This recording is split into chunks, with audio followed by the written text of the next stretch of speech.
Hello, and welcome to this episode of the Nerds of the North podcast, episode number 30. 30 whole episodes on the books now. We're killing it. We're doing the thing.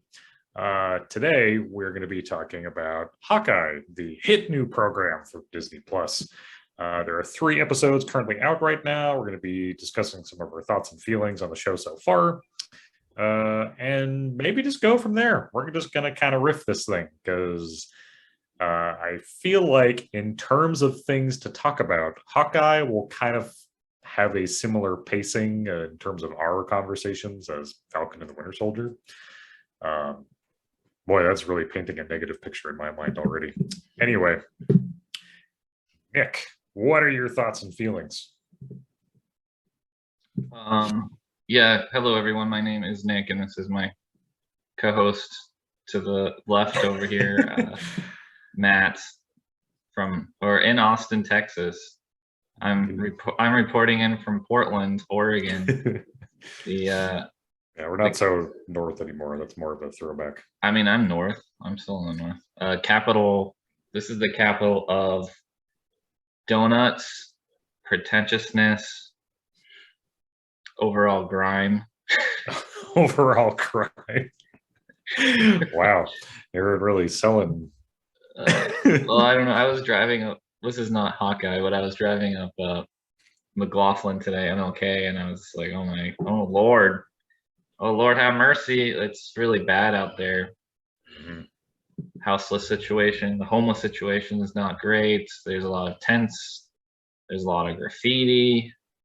There's a lot of sadness and depression out, and it's kind of worse this time of year, which I guess that'll fold into Hawkeye, because it is a Christmas television program, if you can believe it or not.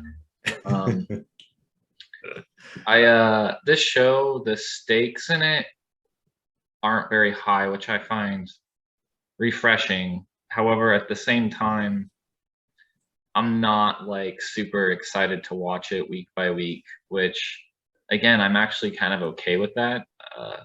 I think the thing I'm most looking forward to seeing in the show is kind of sad in a way, but it's pretty much confirmed at this point that Vincent D'Onofrio's Kingpin is going to be in this show. The Kingpin from Daredevil.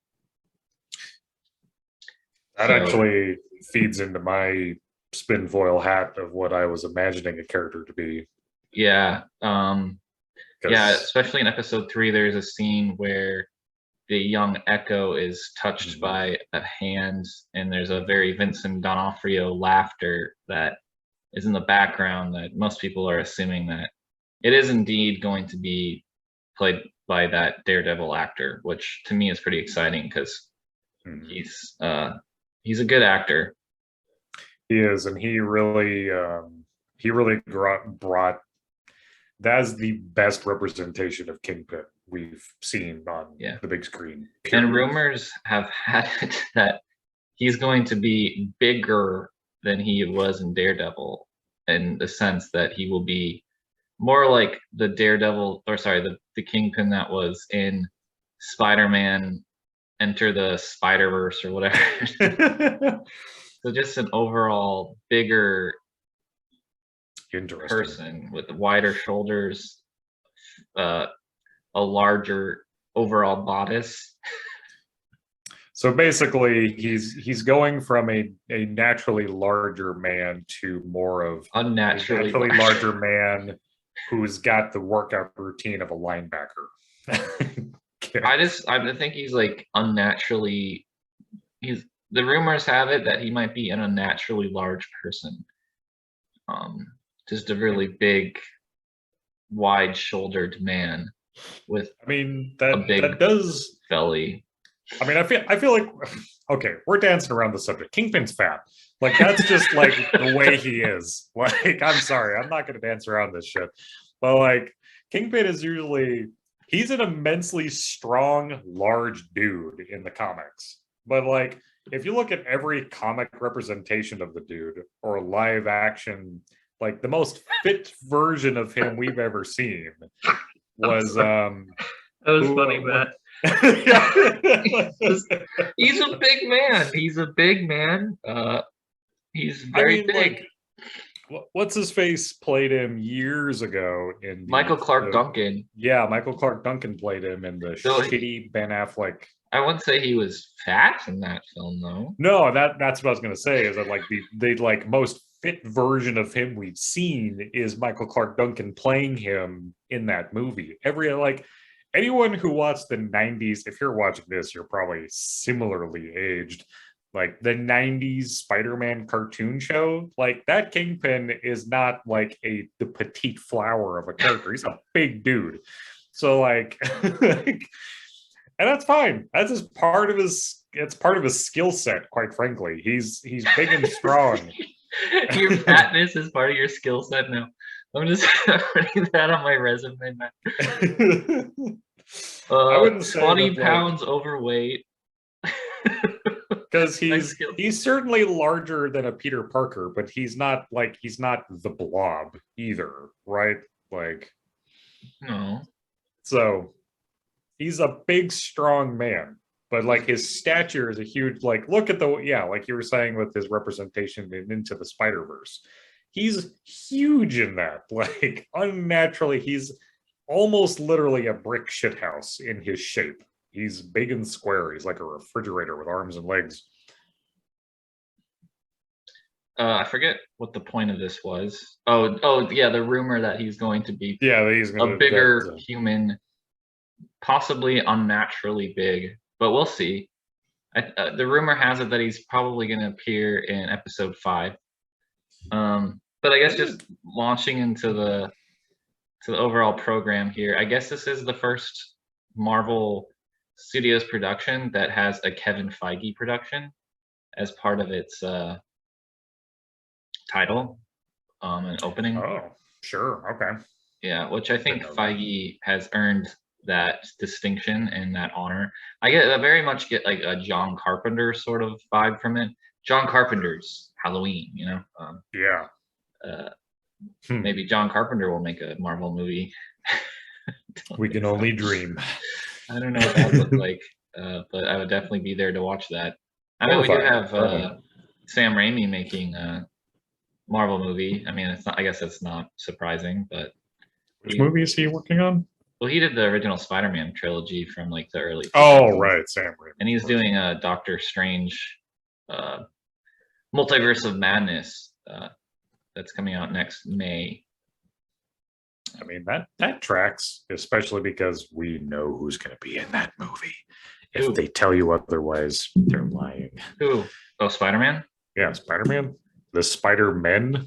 Well, that's he's not directing the Spider-Man movie that's coming out in a few weeks. He's directing Doctor Strange. But I could see maybe the Spider-Man being in the Doctor Strange movie. That'd be kind of cool. I think that would be a very cool reference. I think they should stick around. I think this Spider-Man movie that's coming out in a few weeks here is supposed to directly feed into the next Doctor Strange movie, which makes sense because to me it seems Doctor Strange is going to be a huge part in this new Spider-Man movie. So. Yeah, no, I mean he's and I think a lot of the answers we're looking for in terms of like connections to like What If, for example, because a lot of people, I would say a lot of people, I think I've heard rumors that the Doctor Strange that we see in No Way Home is not the Doctor Strange we've come to know and love through his previous films. It's Evil Strange. This idea before, so I don't really believe in that theory personally. I don't know. I mean, I could see it being the case only in that, like, Doctor Strange definitely bends the rules for his own wishes at times, but like in a world-ending fashion, I don't know if he'd go that far. But we have barely talked about Hawkeye. We should probably get on track. And actually, I feel like that might be sort of the problem with the show in general, or a plus of it.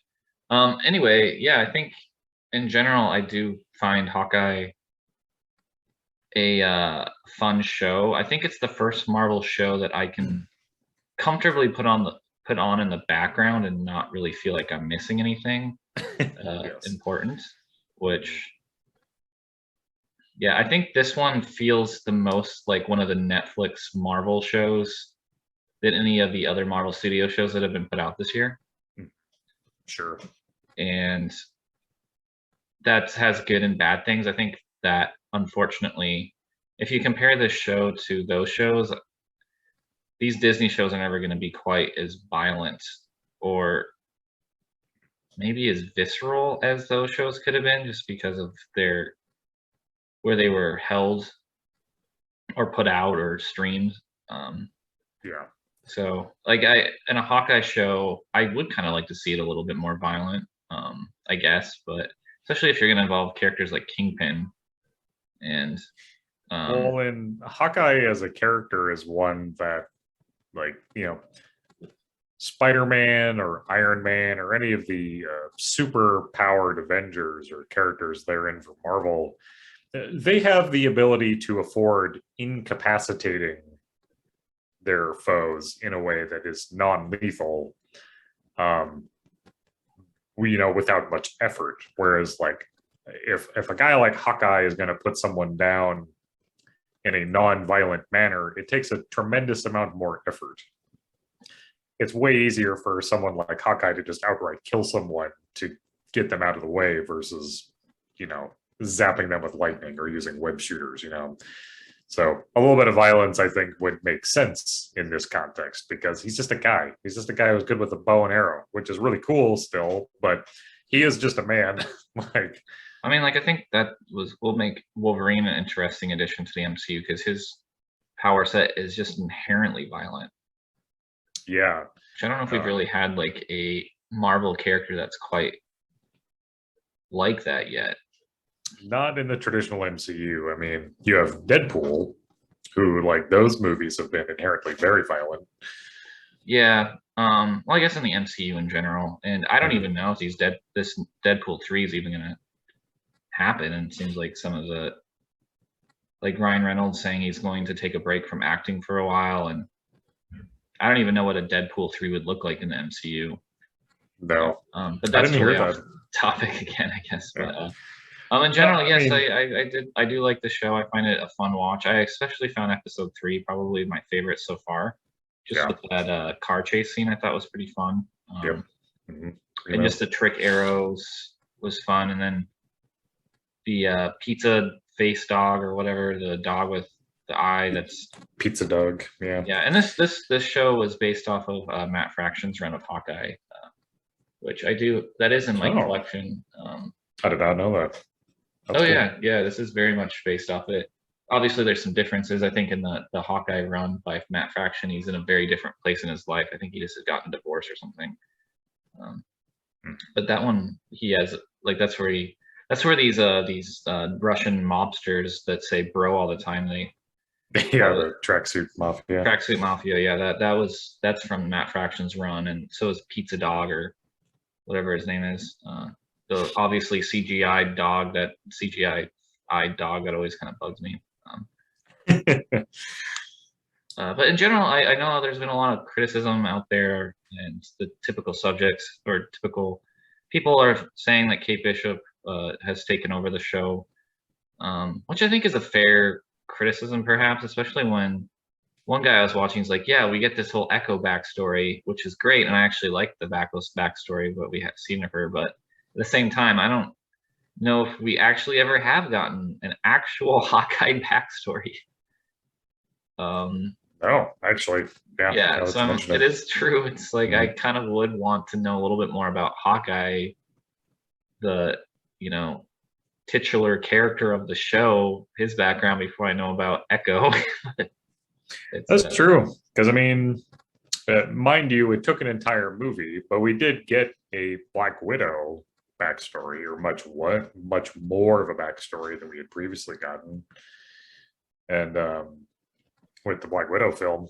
Whereas with Hawkeye, we're getting a whole show for him now, and there really hasn't been anything in terms of because I've been kind of pondering this myself. Clearly what's happening here with a lot of the more recent MCU productions is that we're getting the new lineup. We're getting the new Avengers, more or less. And Kate Bishop is going to be the new Hawkeye. That's going to happen at some point. that title's going to be handed off to her at some juncture in an official way or not, who knows. But like that being said, Kate doesn't really feel like super worthy of the title yet, especially with the way like Clint is with the Avengers. Clint was the dad. He was the dad character for the Avengers. He was kind of more or less like the conscience of the team.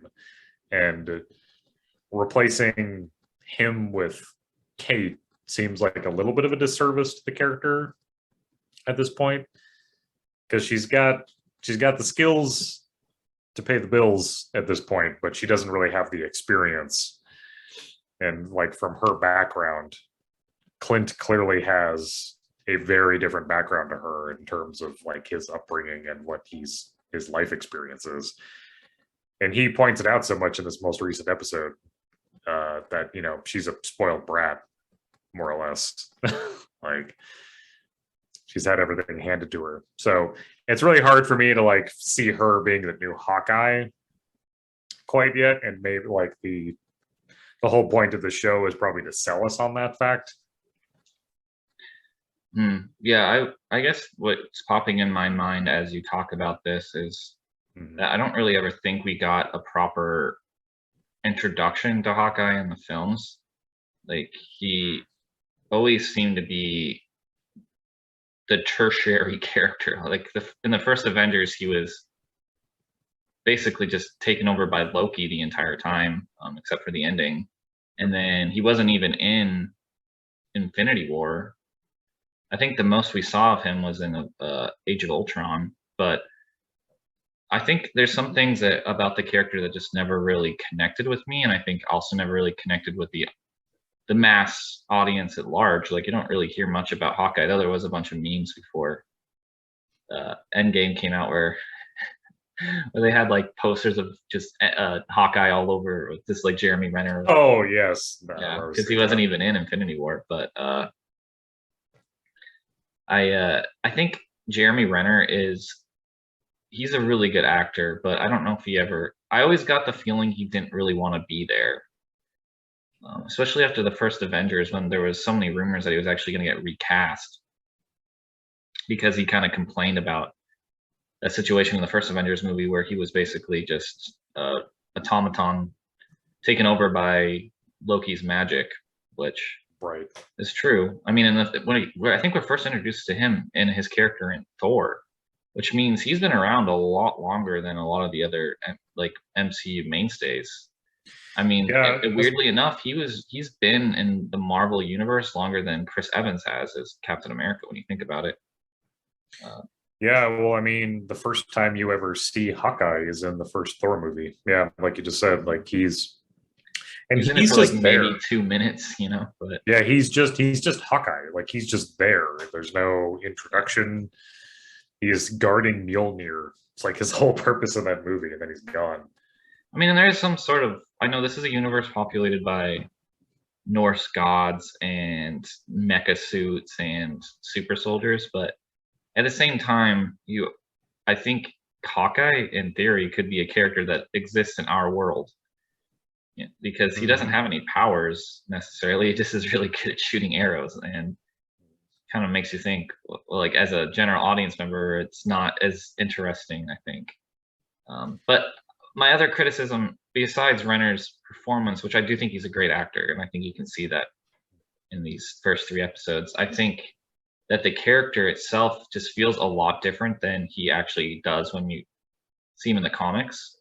In the comics, he's definitely more playful, I think. And honestly, the first time I ran into this character was in Old Man Logan. And yeah, and he's a lot different in that.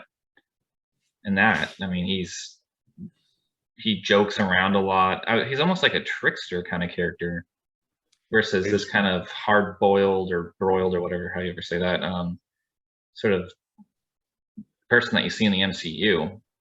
He's more akin to like a Spider-Man character, I feel like, in Old Man Logan than he is. Yeah, and I don't know if that's a proper portrayal of what he really is like in the Marvel universe and the comic universe, but I definitely got a way different vibe from him in Old Man Logan than in the actual movies. But I don't know. I just kind of feel like this is one of those cases where I don't know if the MCU actually did a great job making us care about that character to begin with. And I was hoping this show would, and I don't think it isn't doing this, but I was hoping it would flesh it out a little bit where I would care more than I did in the past. And I think I am. And I do think Jeremy Renner is a good actor, but he does seem a lot different than how he did in the comics. And I would like to see like a little bit more exploration of just where he came from, I guess, and what his story is.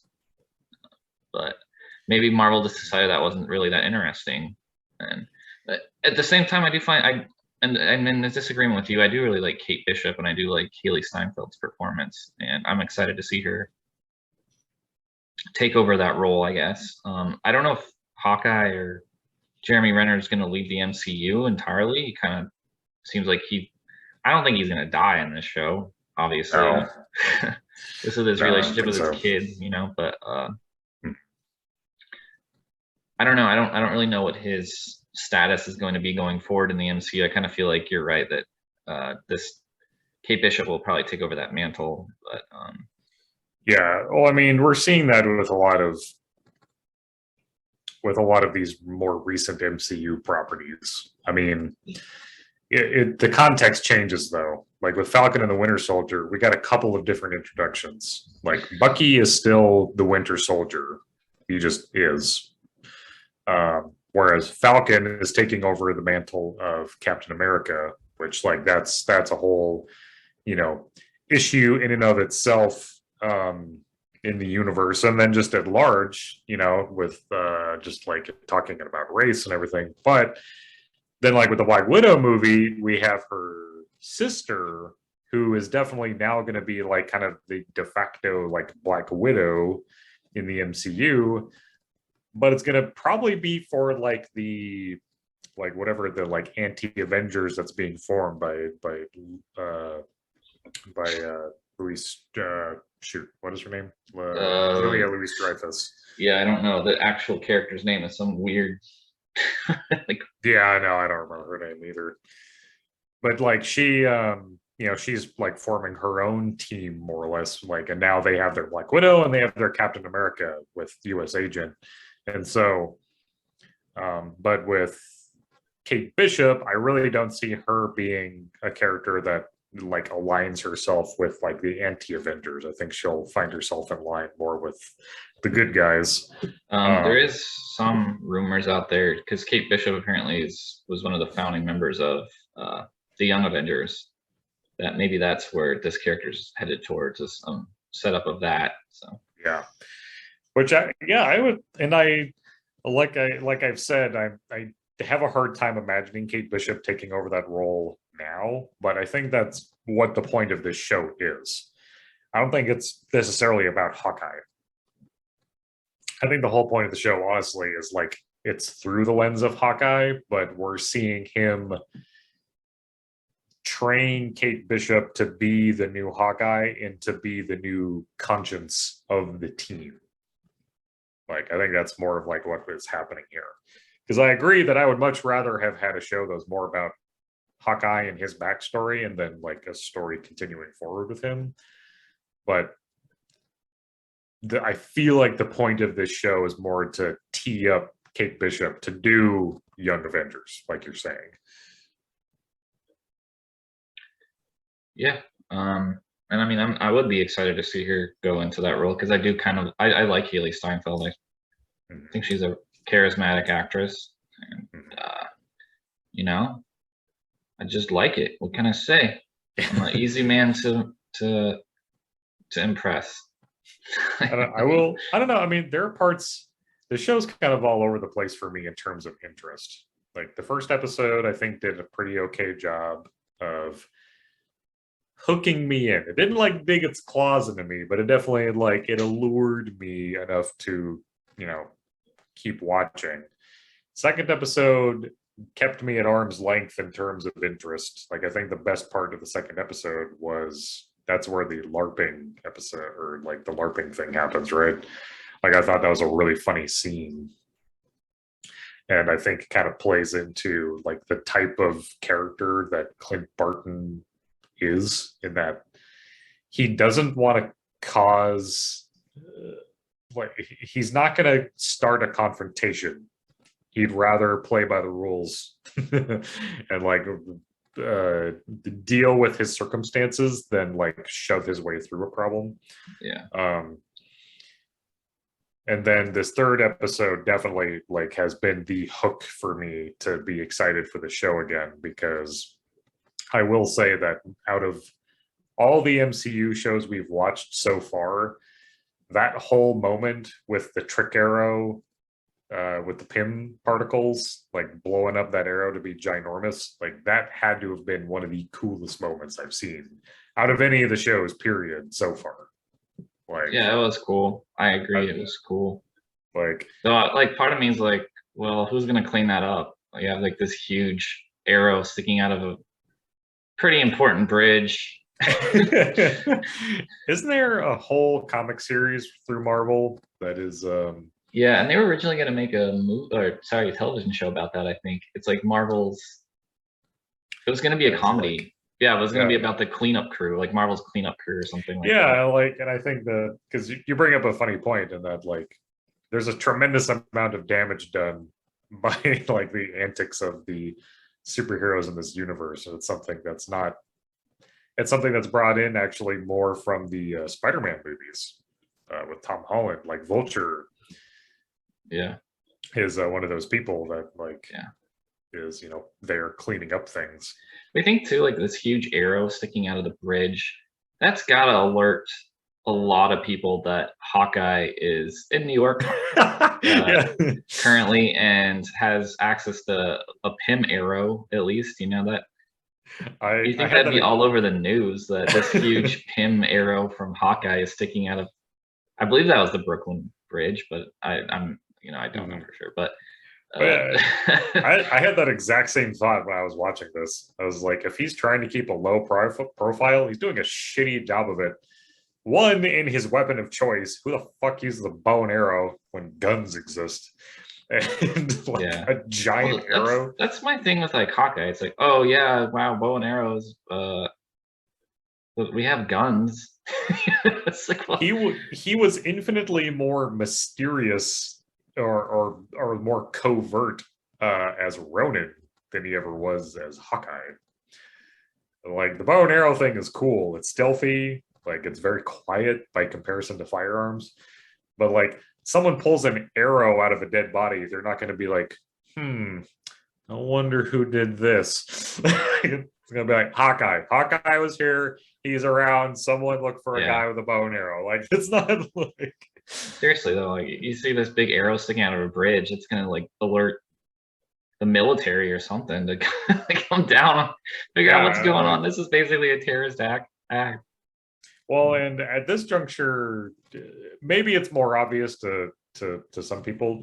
From my point of view, as someone who's like pretty involved in these movies and shows, I don't really know where Hawkeye lies right now in terms of what he's doing with Shield or the government or at large. Like he keeps talking about his job in the show. Like his job is to, be a ghost. And so he must still be involved with Shield in some way, or the newly formed Shield, post Hydra involvement. But so he's clearly still doing missions or something along those lines, because he's still employed, he has money, and he's still doing the whole Hawkeye thing. So that all seems to be in place right now. But how or why any of that happens, I don't know. Yeah, it's never really clear if the Avengers get paid for being Avengers. I don't know. So yeah. So I would hope so. I mean, Sam had a whole thing about getting a loan, so and getting paid. I don't know. Mind you, he's getting paid by someone. At least the U.S. government. I don't know. We probably like that's kind of what I'm assuming, is that it's like a government thing. I don't know. Well, I don't know. I mean, I'm looking for answers to a lot of my questions in this show so far, because Good luck. how the Ronin suit came to not be in Clint's possession, the suit and the sword being in a black market auction for I think something it was that when the Avengers facility got blown up by Thanos at the end of Endgame. I think that these items were recovered somehow from the wreckage. right. But that seems awfully convenient. Like for these things to have been recovered in this way, and for them to have been directly connected to Ronin without any explanation, like, and apparently Ronin was a well-known figure, enough of a well-known figure to be feared by the underworld during a time when the population of Earth was like roughly halved, and then to also continue being a well-known enough figure to be known by at least the ultra wealthy, I guess, in this show, to know that, like, oh, this is the Ronin suit and this is Ronin's sword. Like, for that level of notoriety seems a little convenient. Like, I don't know. Maybe that's very nitpicky, but yeah, I'm not. He seems to be a household name. I think his name appeared on the news after he was ostensibly seen again as Kate. yes. So I think he's a household name. That seems very weird to me, because like Ronin wasn't running around like as an Avenger, or this is during snap times when the population of Earth was like borderline, or was, again, I don't know exactly the Thanos' snap thing. Like, is it half of every planet or just half of existence? Some planets are empty and some planets aren't, whatever. But half of Earth's population just disappears. And Ronin's around, and there's news coverage of Ronin, I guess. I don't know. But one thing I did. Mhm. Oh, I was just going to point out something that kind of popped in my mind here. It doesn't really necessarily have much to do with what you're saying. Maybe it does tangentially. But just I liked Kate's whole thing about Hawkeye's branding problem, which I found sort of meta in the sense that I think it was sort of a comment on a lot of the stuff we've been saying about Hawkeye's character in general in the MCU. Sure. And just based on the promos and the posters for the show, it does seem he will be getting a purple outfit at some point here. And I gotta say, I hate it. If the promo, like, every time I've booted up this show to watch with my wife, you got Kate Bishop there in her like purple thing that she's wearing, which, like, a unique costume to Kate that makes like some level of sense for her to be wearing, whereas like Clint has always just kind of worn, what seems like black leather armor or something like that along those lines. Him in that purple onesie thing, whatever is on like the Disney Plus thumbnail, I hate it immediately. Like, I'm not a fan. Well, he obviously already has an affinity for purple because the acid arrow that he shot made purple goo. Yeah, right. And the like mist or the poison or whatever arrow also had a purple hue. haze that shot out of the tip of it. So he obviously likes purple already. So and I do like the color purple, but I just feel like there is a more, especially as a character who again has been on the record for being a ghost, wearing a purple, like, just more or less what looks like a shirt at this point. So it seems very ostentatious for him. But I don't know. Some of the other stuff too that we could talk about real fast. Echo's character, I think she is definitely a character. I mean, I think her standout feature right now is that she's deaf and has a prosthetic leg, and seems to have a major chip on her shoulder. which is something I've seen before, I guess, with the chip, but not with the prosthetic leg part. And I do like that she is deaf in the sense that Hawkeye is going deaf as well. I think that's an interesting, not sure what the word is for it, but correlation.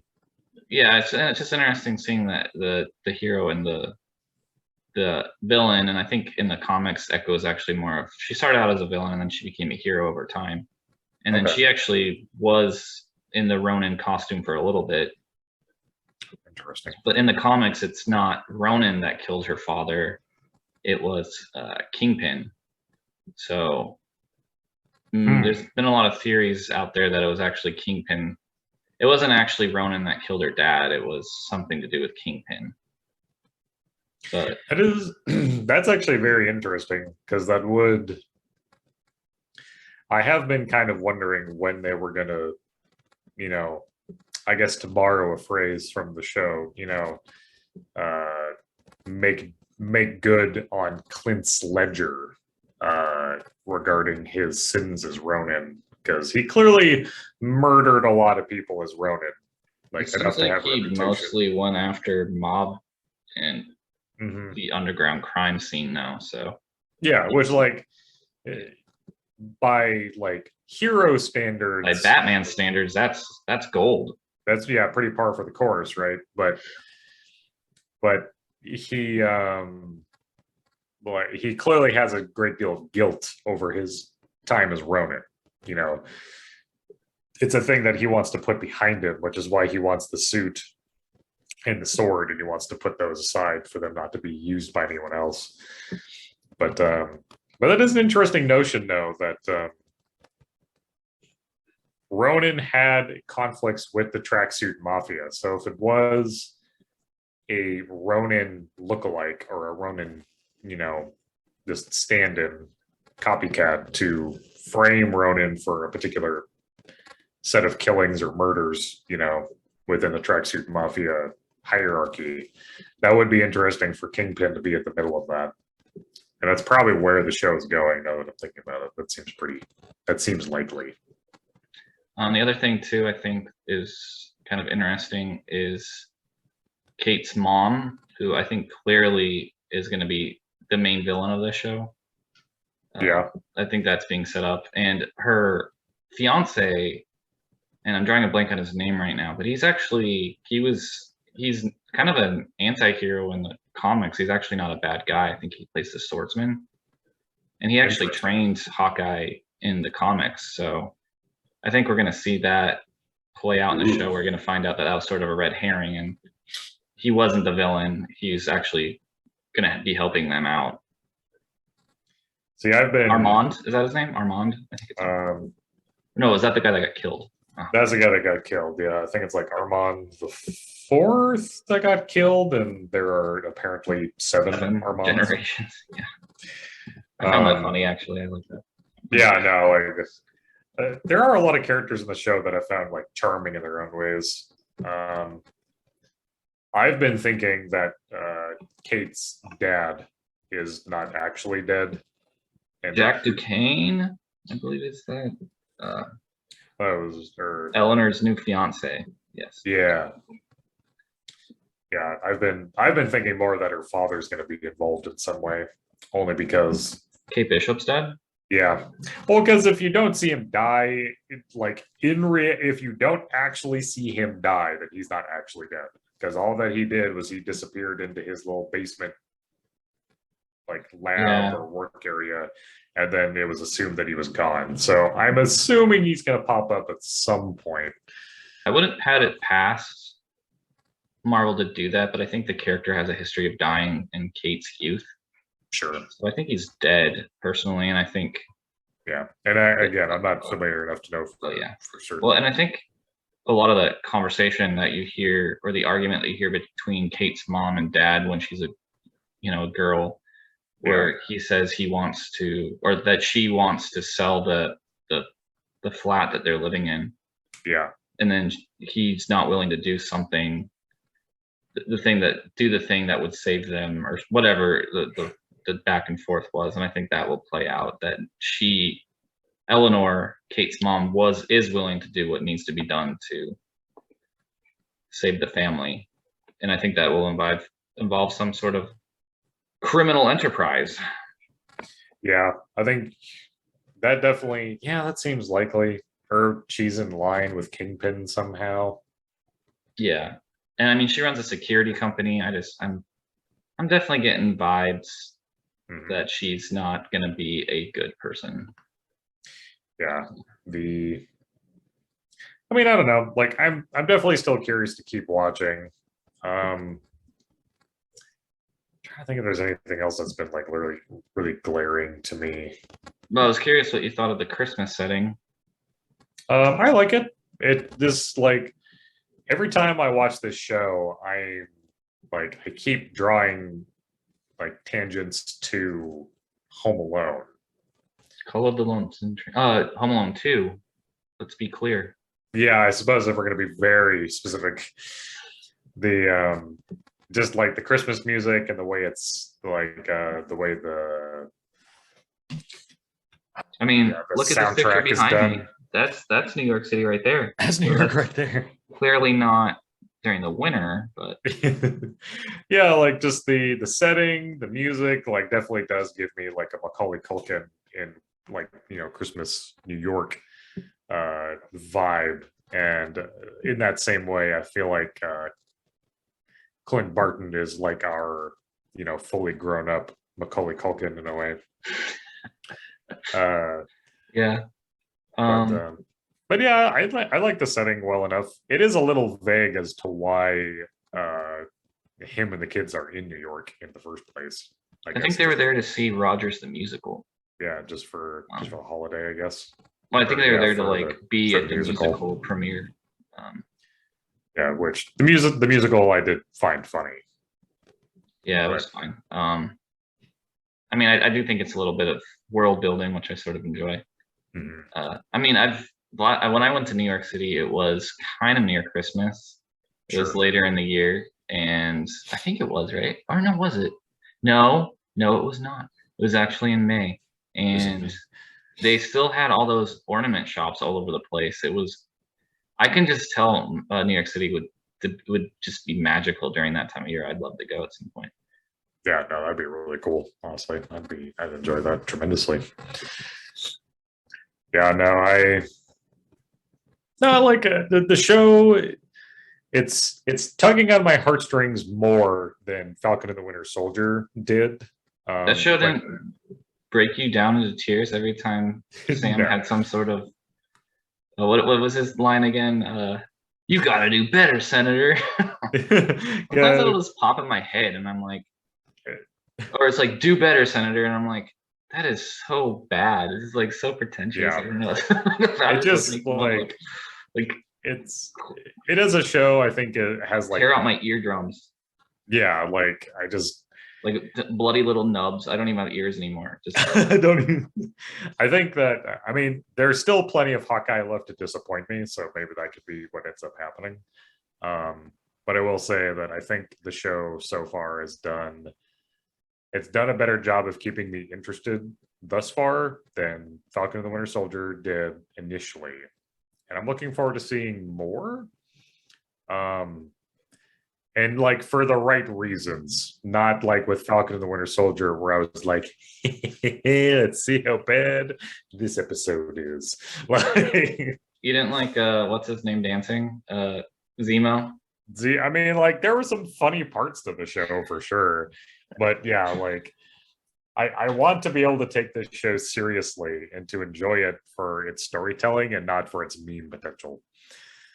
Like, so I have high hopes that the show will prove itself moving forward. But like I said, there's still plenty of story left to tell. So I'm just really hoping they get to a point where it keeps me more interested.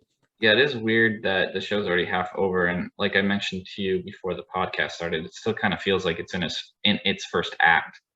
Yeah, I feel like we're gonna get like a tiny little bit of exposition, and then the rest of the show is just gonna be like, and here's how things turned out. Like, Yeah. So I don't It's know. weird too because there's a lot of shows where I actually like it being a little bit shorter, but Mhm. these Disney Plus shows so far, I've actually kind of what I think I would prefer a little bit longer.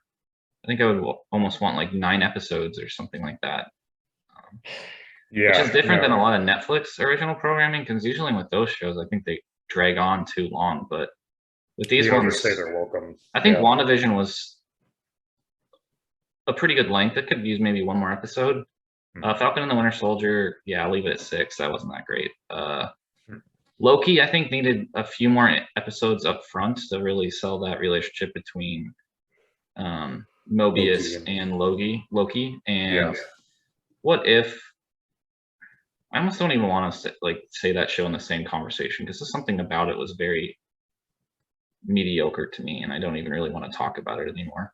But this show, I think this. I haven't seen the whole thing yet, obviously, but I'm kind of feeling. I think I would have liked this to be maybe 8 or 10 episodes. Yeah, like I don't know, like I like a solid amount of world building to be involved, but we're also like we're talking about a fairly like beloved character. I don't think Hawkeye is going to ever necessarily be in anyone's like even top 3 Avengers, Or generally top speaking. 5 or top 6. I don't know. But like it's still Clint Barton, and I think it would be a shame for us not to get a little more backstory on him as a character before Kate Bishop swoops in and becomes the new heart of the team, so to speak. So I don't know. Like I said, I hope they are able to wrap up the story well enough. I just don't know at this point, like what they're going to be able to do with it. To really wrap things up, because you're right, yeah, it just really feels like we're barely in the first act of this show and we have 3 episodes left to wrap things up. Really, like, that just seems like a tremendous amount of story to get told and done in a relatively short amount of time. Yeah, and there was actually as the 3rd episode I thought was by far the best, so it does make me excited for the rest. I thought the action was definitely the best in the 3rd. I thought the little scene between when Clint's son calls him and he's unable to hear his son talking, and That was really heartbreaking. yeah, and Kate talking for him for Clint, I Translated. thought was a good touch. I like the little scene in the breakfast diner or whatever with the dog. Yeah. Yeah, I liked the whole thing, that whole episode, and it definitely was, I think, the fastest paced of them, fastest Yes. paced. So it makes me hopeful for the rest, but we'll see. I like the show's vibe too. I do like its Christmas vibe. I like that it's sort of fast paced and there's sort of like almost a buddy cop feel to this whole thing. Mhm. So I do enjoy it, but it's more of like, oh, I'm enjoying this. It's kind of fun, but it's not like I'm really excited to see the next episode. Really. So Yeah, I'm almost kind of glad we waited until we had 3 episodes worth to talk about before we like really delved into it, because like with that first episode, I just don't even know what the hell we would have talked about. Like, well, they did premiere the first 2 on the same day. that's true, I guess. But yeah, even with the first 2, like the 3rd episode, I agree with you that the 3rd episode's been my favorite episode so far. So we both would have had kind of a meh take, and we might have had an episode where we were both excited for this 3rd installment. But yeah, I am excited to see the interaction between Duquesne and Clint next episode. mm-hmm. And it is sort of a Chekhov's gun situation where they showed all those swords in the flat, so there's going to be a sword fight, which will be fun to see. Yeah, the choreography has been pretty good, I guess. I actually think love that cart chase scene was probably the best action scene in any of the. I won't say the best, but it was definitely one of the top tier Marvel TV show action scenes I've seen so far. I would agree. No, actually, I was just going to say that yeah, that car chase scene, I loved how they filmed that for a little bit with the camera in the back seat, all like cool. One continuous take. Yeah, that was a really cool touch. It wasn't like that the whole time, obviously, but I thought that was really cool. Yeah, it kind of had like a Daredevil vibe when they filmed some of those fight scenes in one take, which was pretty sweet. Oh man, can't wait till they bring I hope they bring Daredevil in with. Oh, I he's mean, back. it seems all but confirmed with No Way Home, but 99% sure that Charlie Cox is coming back, and there's even been some leaks that they're probably making a new Daredevil Marvel show, but it'll be weird to see what that's like within the context of what Disney Plus can do. But they've already announced an Echo show, so she's getting her own show, and there's and that was on Disney Plus Day, where they announced that, and new Agatha Harkness program. But the rumors have it that in the Echo show that we will be seeing a lot of the actors from the Daredevil show come back, like Foggy and whatever the love interest was for Charlie Cox. I can't remember the redhead's name, who was on True Blood. Anyway, she's supposed to be back, I think, too. A lot of the actors are coming back, so the rumors say. I would like to see Jessica Jones come back too. Agreed. Yeah, Jessica Jones and Luke Cage for sure. I could do without Iron Fist.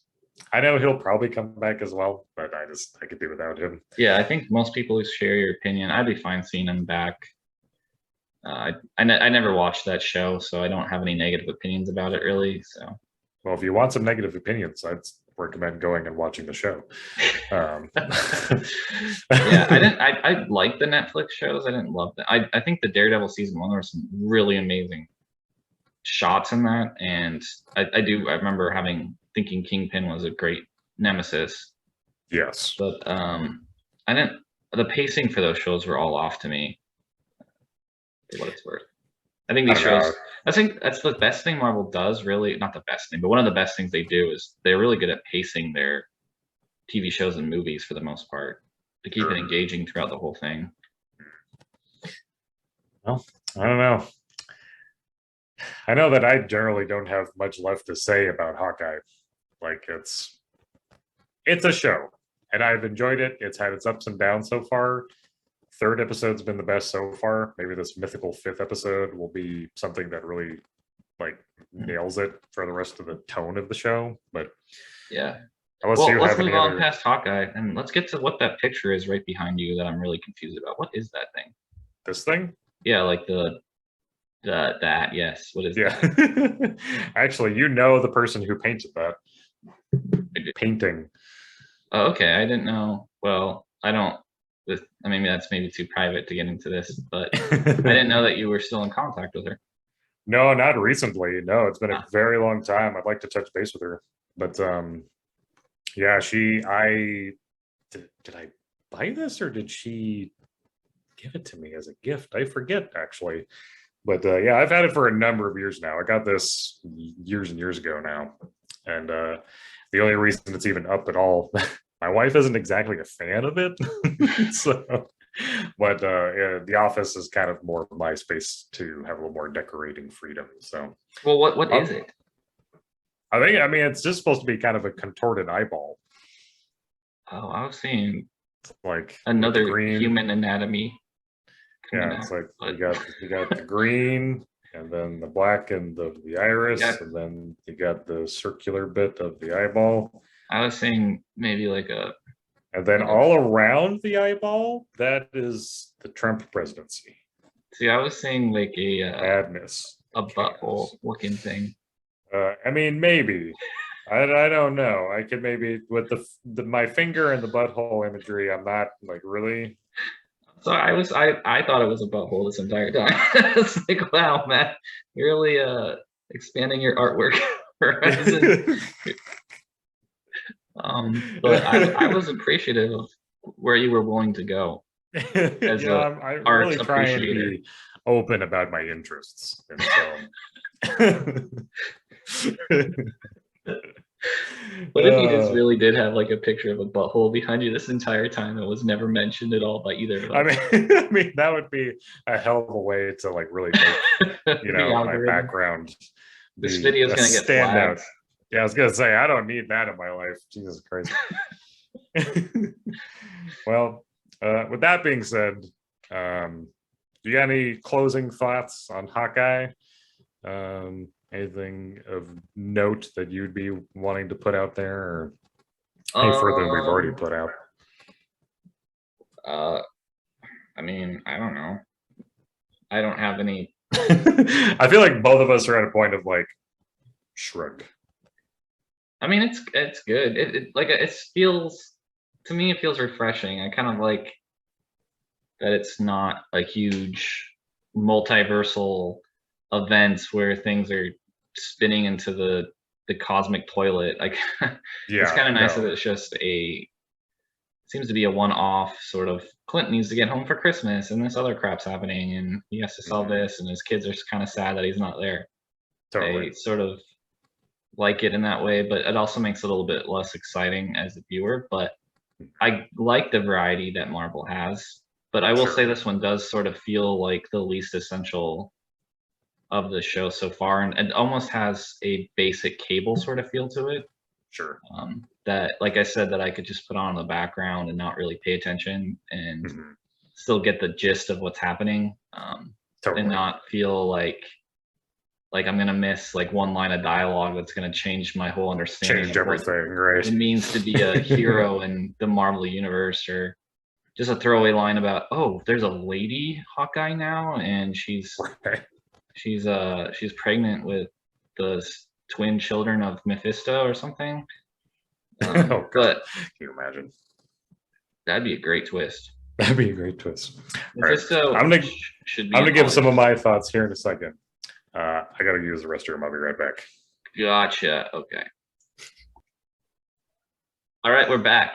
Matt has officially emptied his bladder. Yep, we're killing it. My secret is I also had to pee this entire time as well, but I can hold it in exceptionally well. And so when we paused it, I likewise ran to the restroom and nailed it.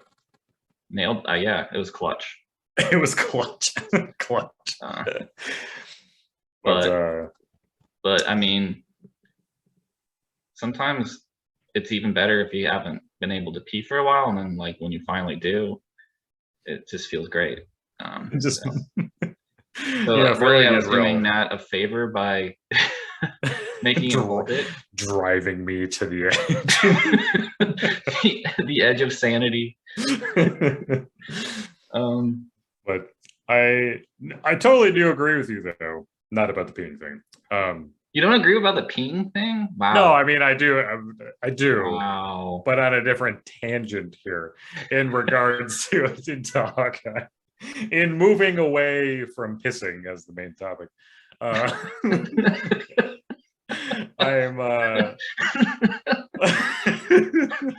what I was going to agree with you on was no, I actually do really like I like the homegrown, like locally sourced stories that these MCU shows are able to do.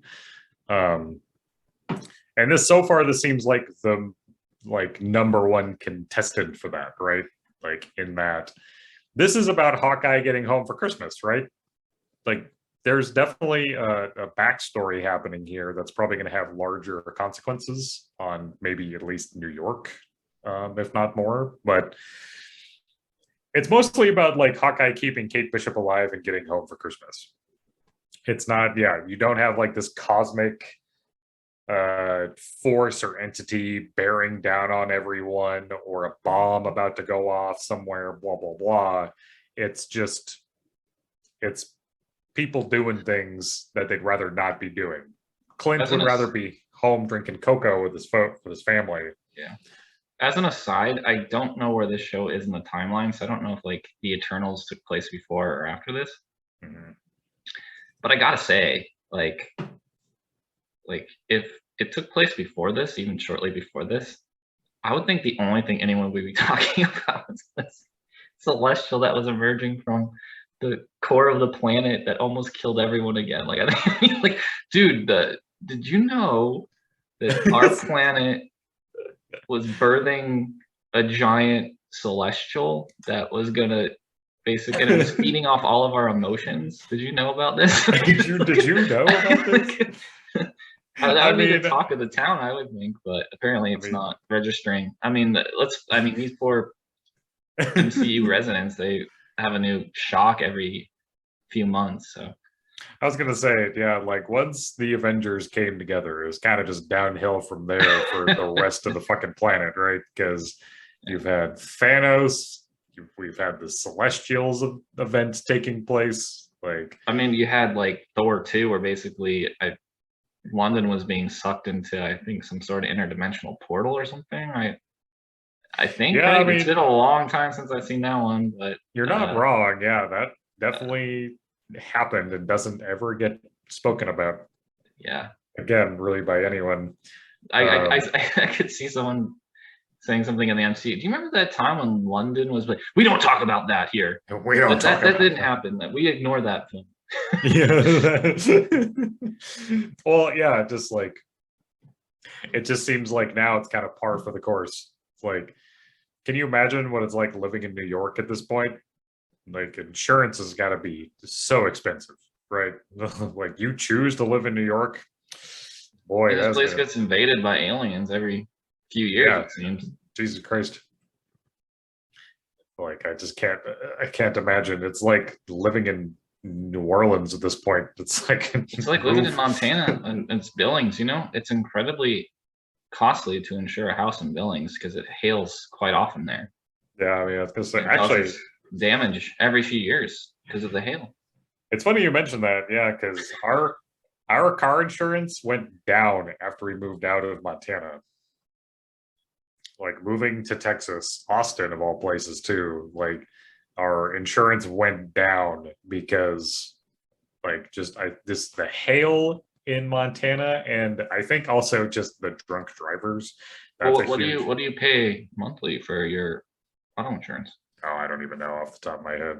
You don't know. Okay. No, actually, my wife is mostly in charge of actually, she's entirely in charge of the auto insurance. Do you know who you use for your auto insurance? Yeah, we have Progressive. I've heard a lot of people use Progressive. Hashtag not sponsored. Progressive, hashtag Progressive, hashtag butthole, back of the wall. If you go now to www.progressive.com / If you Nerds of the North, you will find literally nothing. It doesn't exist. Yeah. If you write hashtag butthole in the comments below, you may get banned on YouTube. Progressive may lower your insurance by 0.01 penny every month. Points, not even a hay penny, if you will. Yeah. 4 score and hay pennies buttholes ago. I don't know, but yeah. We also, if you put hashtag relieving yourself. I'm talking about piss here, not anything else, but yeah, if you relieve yourself in some other way, you don't want to do it. Go do it. Do another video. Oh God. Yeah, no. Where was I? Build off that. I dare you. Build off that. But yeah, no, I do agree that the smaller types of stories, that's where you really get a lot of character growth, right? And like it's Black Widow as a movie almost had that, and then I feel like they kind of ruined that vibe with the notion of, you know, I can activate all my sleeper agents across the world all right now, and I would take over the planet, blah blah blah. Like, you have to ruin it, really. like but I do, just in terms of like these movies that are supposed to be about one character, and the fact with these shows they're supposed to be about one character. Like even WandaVision, I think, did a pretty good job of that, in that like the whole show was about Wanda dealing with her grief. And it wasn't so much of like a world-ending thing. Like Agatha, even like as a villain, really isn't about taking over the world necessarily. She just wanted Wanda's power, which may lead to world conquest notions later, but let's not get ahead of ourselves, you know. So I do like that vibe of Hawkeye so far. They have time to ruin that with the world-ending story. Marvel's being pretty cagey on when their shows are coming out too, so I don't really know what's going on next year besides apparently Miss Marvel is going to be sometime in summertime. They haven't released anything beyond that as far as when the next shows are going to come out. So, Well, I think a big part of that is that we have. and Miss Marvel was supposed to come out this year. It was actually supposed to come out before Hawkeye. Really, I didn't know that. Mm-hmm. So it got delayed. It got pushed way back. I think a big part of that is just still continuing issues with COVID that moving forward, because now we have a new variant. Yay! Yeah, I don't think that show getting pushed back.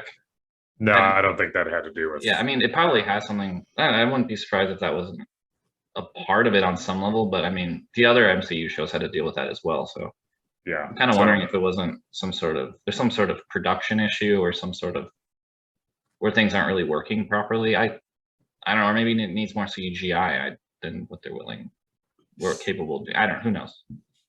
I mean, yeah, I don't know. I mean, I would actually be really fascinated to know about the conversation of we're seeing a lot of. I don't really want to put it in terms of like anti-work, but we're seeing people like push back against employers on, how much they're being compensated and the kind of work conditions they're being put under. And I know that for certain, we see that a lot in writing for, like we've seen writer strikes within Hollywood in the last decade. And so in that same way, I think we're seeing a pushback in terms of, computer-based talent for films, whether that be like CGI, editing, things of that nature.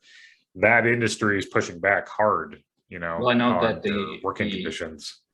I don't know if you know who Grace Randolph is, but she's been talking about for a while that essentially the CGI production team of the new Spider-Man movie were basically working 7 days a week to get this thing out, and they're gonna be working till the very last day to try and get this thing done.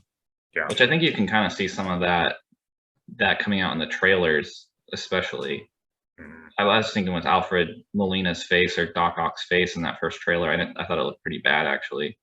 No, I actually have that exact same thought. Yeah. So yeah, I think you're right there, Matt. I think there's a lot, because a lot of these movies are turning more into, on some level, they're becoming animated movies, which, for better or worse, I mean, it is weird how movies have changed so much, even in the last, like, I was watching The Santa Claus last night with Tim Allen. Everyone knows that film, right? Sure. Beyond the various fart jokes that they threw in, it's interesting how serious they take that. Like, the movie takes itself pretty seriously, which I still find that more refreshing than these new movies that are constantly like referencing or like kind of even making fun of the concept in the movie itself. I like how it took itself so seriously. You know what movie I did watch, and this is totally off topic, and I don't know even if we have time for this, but I watched Jungle Cruise.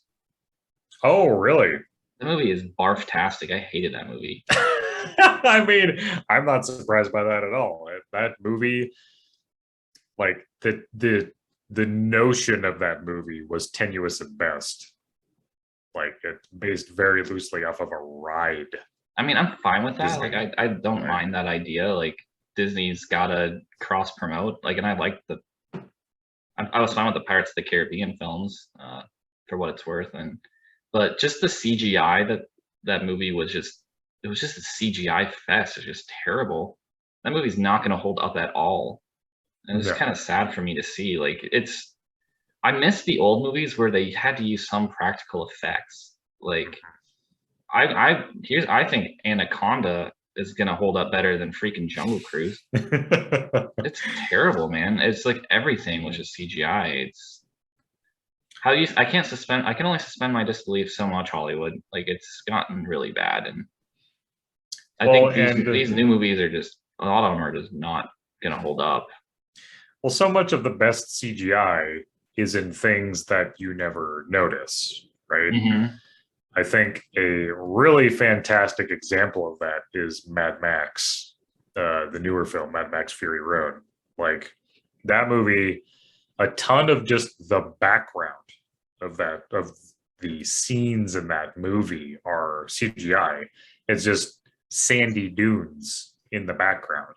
Like a flat stretch of desert is turned into, a hilly wasteland by means of CGI, but it's not something that ever gets talked about because it looks so good at a distance, right? And it's not the focus of the scene. Whereas Alfred Molina as Doc Ock in that trailer, they zoom in on his face and it's not like it's uncanny valley. It doesn't look very good. Like it's not a great representation of actor to CG. And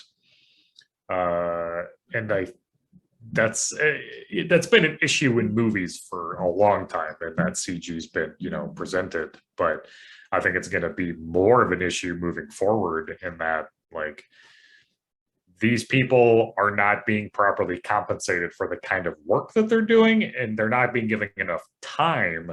And so these crunch hours, like the video game industry has been dealing with this for years now and has gotten a lot of backlash over it as well. And I think it's about damn time that the movie industry caught up to that notion. Like, crunch in video games is a thing that, like, video game companies in general, they stay away from that term as best as they can. Like, any company that can avoid crunching their employees to work 7 days a week for 3 months straight is a thing they're going to avoid, because, like, the audience that's consuming the thing doesn't like when things are rushed just to meet a deadline that some corporate overlord said, we have to have it out by this day because reasons. And it's been happening in movies for even longer than I would argue it has been in video games. But, like, we're gonna see the quality dip if you're gonna force people to work that often. It's gonna become a problem in the quality. I would personally rather wait longer for a thing to come out than to have it be on time, whatever the hell that's supposed to mean. I mean, for all Nintendo's faults, they have done a good job not pushing products out before they're done. 100%, yeah. And I can't say for certain that Animal Crossing maybe notwithstanding. Yeah, well, no, like, I can't off the top of my head think of any, like, Nintendo related examples of, like, workers working crunch time. But I also don't necessarily think that, like, certain Asian cultures do push a longer work week too. Like, because, well, I know in the anime industry, it's just notorious for being overworked and underpaid. Yeah, like, I think South Korea is an example that I can think of off the top of my head, that, like, 60 hours a week, I think, is more of the norm, like 50 to 60 hours a week versus like 40. Yeah. Which is pretty insane, right? Like, I bulked at working 50 hours a week at one point in my life within the last year, and I had huge issues with that.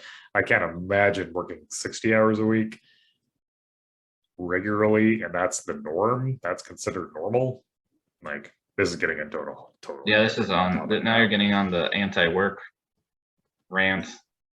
That's something I could talk about constantly because it's just something I feel passionate about. But that being said, before we leave, I just wanted to plug a few things that I've been watching.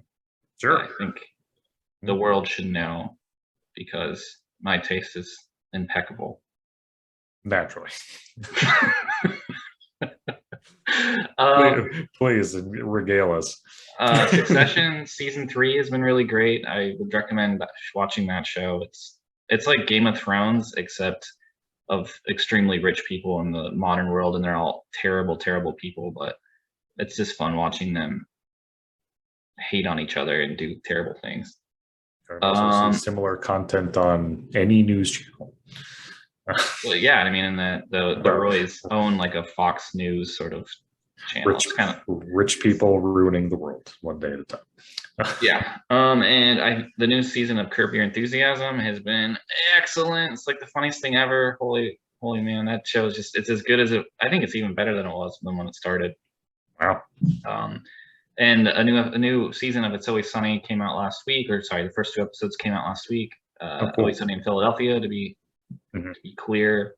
They were pretty good. They're still not as good as the older ones, I think. Sure. Some other stuff that I've kind of watched a little bit, Arcane. Seen the first episode of that. I know I need to watch the whole thing to really give you an opinion, but I know I've heard a lot of really good things about Arcane. Yeah, it's something that we should talk about. I feel like it's right up our alley on this program. Even though I'm not a League of Legends person, but I feel like I've only played League of Legends for girls before, so I'd be remiss not to mention it, I think. And then lastly, Pig, starring Nicolas Cage, finally hit the streaming services. That movie is set in basically Oregon, primarily in Portland, Oregon. And it was filmed here, I think, over the course of maybe 20, 30 days. And it was really a really good film. So if you want to watch something about Portland, Oregon, and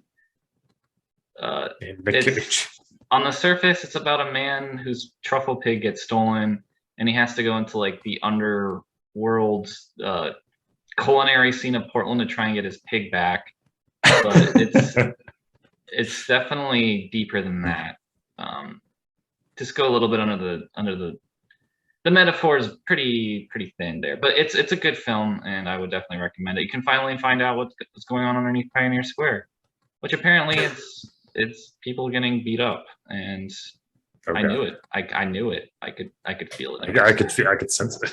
That place has a strange energy to it. Yeah, I could definitely see that. Anyway, that's I guess that's what I got for right now, but I wanted to throw that stuff out there before we left. Well, I guess in that vein, in terms of new stuff that I've been watching, Young Justice, the newest season, has been tremendously good so far. It's a show that I hold very near and dear to my heart. It's the closest thing to Teen Titans remake as we're going to get, the early 2000s series. For anyone who knows or cares about that, if you're watching this, you probably care tremendously. That show was amazing. Young Justice is really good as well. I've really enjoyed all the characters, and it's definitely gotten to the point of like, it's like going from Rugrats to all grown up. Like all the characters have matured tremendously, and they're all adults now, and new kids are coming in. It's been really, really fun to watch. And then everything else I've been watching has been old. I just rewatched all of Invincible again. And then I just recently finished up all of House again. So I've been watching tremendously old things. But I tried to watch Hit Monkey. Have you heard of that show? I have. I've heard of it. Haven't had any interest so far. Yeah, I mean, it's fine, but I just really... I've heard really not comparison. something I'm interested to continue watching. So I've heard I watched the comparison. first one. I'm like, it's fine. I don't think I'll watch the second. I've heard comparisons to MODOK. Yeah, I mean, they're made by the same. It was basically the last hurrah of the old Marvel television, or those two shows. So I think this is the last one that's coming out of there. I doubt it's the second season. But. Yeah, maybe if I really run out of shit to watch, maybe I'll try out Hit Monkey. I don't know. I fell off on MODOK pretty hard. That really wasn't my type of humor. I love Patton Oswalt, but that show just really didn't ring very well with me. It just something about it, something tonally about it, just really didn't do it for me. Patton Oswalt is in this season of Curb Your Enthusiasm and is forced to enter a hot dog eating contest, and it's pretty funny. I need to check that out. I mean, I've always meant to watch Curb Your Enthusiasm. If you just watch this season, the current season, I think you'd be fine. You'll get the vibe. You don't need to know the whole backstory of everything. Oh yeah, no, I don't think it's one of those shows that you need to have the background on. I think it's just more for inside jokes, probably more than anything. But yeah, I mean, there's a few inside jokes, and I haven't watched the whole show to be able to say what they are. But it's just amazing. It's so funny. It's so petty. It's so petty. It is. It's like the definition of petty, that show is. So. Well, I think we have definitely hit the bleeding edge of what we can talk about today. The bleeding regarding edge of Marvel. entertainment. Yeah. Coming from Matt and Nick on this episode of Nerds of the North PCast. PCast.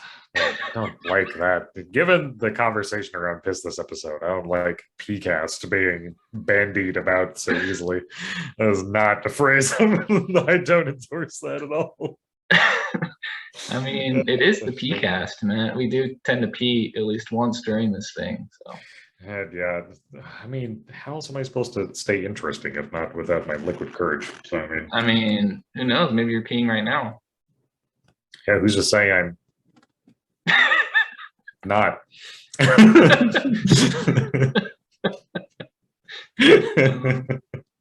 That being said, thank you all for joining us today. That was like a short little squirt.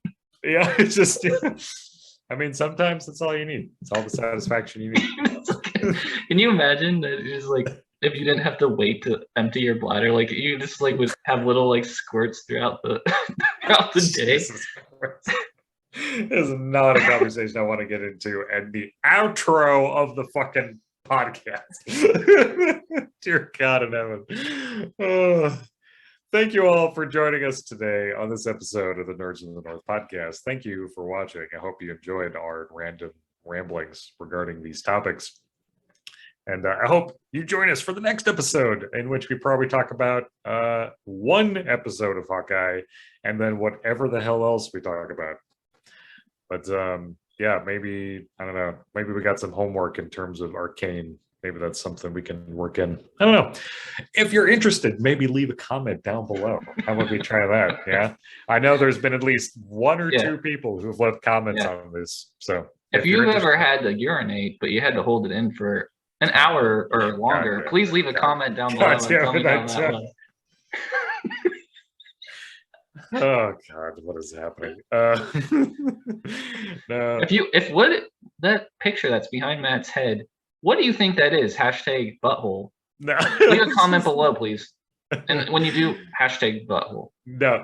Thank you for joining us today. We need to end this now before anything else comes spilling out of Nick Axel's mouth. And sorry, Alyssa, I'm sorry. If you ever watched this, I'm so sorry. It's a good piece of art. I'm just being rude. It's good. I do really apologize. It's good. Sorry. Dude, actually, I see like a potato. Maybe it's a potato with like a giant eye. Like maybe that's like some sort of metaphor. That's the end of the episode. Okay, goodbye, everyone. Bye, everyone. Bye. We'll see you next time on the PCast.